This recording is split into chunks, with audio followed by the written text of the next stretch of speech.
Hello and welcome to our special update from ShelterBox.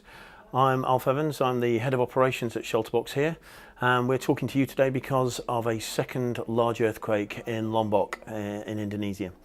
Indonesia is on the Pacific Ring of Fire, and Lombok is one of the islands in that chain of islands that make up Indonesia. There is a subduction zone where the Earth's crust is being dragged underneath the other plate, and that causes lots of magma to bubble up underneath the volcanoes and cause instabilities. And that came to a head last week when they had a 6.4 magnitude on the Richter scale earthquake, and again less than a week later they've had a 7. Now those scores go up exponentially, as in a 6 is half the size of a 7, 7 being double that 6, and that is an enormous one. So it's half again as big as the last earthquake last week, so they've been hit by 2. The damage caused is, we're getting reports of 20,000 people plus being displaced by those earthquakes.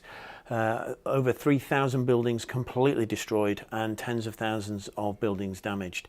The destruction, whole mosques have come down, so it's some substantial movement of the earth there that's really caused a lot of damage. We've got Rotary support, both from the area, from the governor who's got in touch through our Rotary connections, and also from Rotary connections in Jakarta.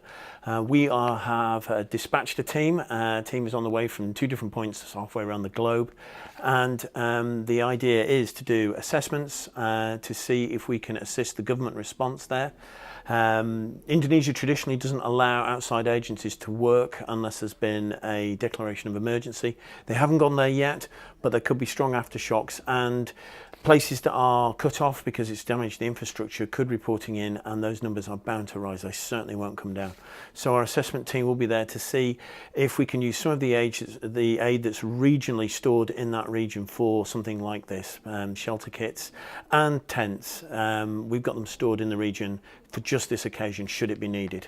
So the summary is, we've got 20,000 people who are without a home. We're deploying a team. Rotary are going to help us get through those barriers, and we are prepared to keep the team safe, hopefully, because there's going to be lots of aftershocks. So that's our worry at the moment.